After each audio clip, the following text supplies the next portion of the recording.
Hello guys, আসসালামু আলাইকুম। আজকে আমি বানাবো লিচু মাখা। তো লিচু মাখা বানানোর জন্য আমি নিয়ে নিয়েছি 5টা লিচু।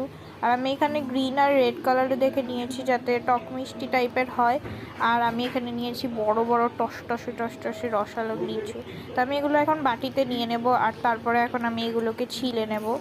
তো আমার এখন ছিলে নেওয়া শেষ। এবার আমি কিছু মশলা দিয়ে এগুলোকে মেরিনেট করে নেব যাতে এটা খেতে।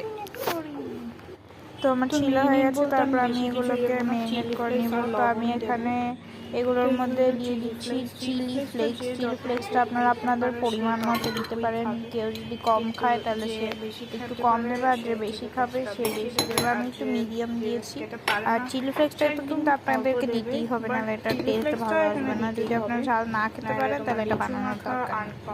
তারপরে চিলি ফ্লেক্স দিয়ে দেওয়ার পরে আমি এটা পরিমাণ মতো লবণ দিয়ে দেবো। আমি এটার মধ্যে যে যতটুকু লবণ খায় সে ততটুকুই দিবে, সে তার পরিমাণ অনুযায়ী দিবে। আমি লবণটা অনেক বেশি খাই, তাই এখানে আমি লবণটা অনেক বেশি দিয়ে দিচ্ছি। তো লবণ আমার খেতে ভালোই লাগে। এরপর আমি সবগুলোকে ভালো মতো মিক্স করে নেব, ভালো মতো মিশিয়ে নেব, একদম লাড়িয়ে চাড়িয়ে, যাতে সবগুলোর মধ্যেই মশলাটা ভালো মতো লাগে। যার কারণে এটা খেতে আরও অনেক বেশি মজা হবে, আর রসালোটা সরু হবে, আর সবগুলোর মধ্যেই মশলা যাবে। ঝাল মিষ্টি টক এমন টাইপের হবে। এটাকে ভালো মতো আমি লাড়িয়ে চাড়িয়ে মিশিয়ে নিয়েছি, আর এটা আমার মেশানো হয়ে গেছে। কি দুর্দান্ত লাগছে, মানে আমার তো এখনই খেয়ে ফেলতে মনে চেয়েছে। তো আমি একটু খেয়ে নিয়েছি। তা খেতে দারুণ হয়েছে।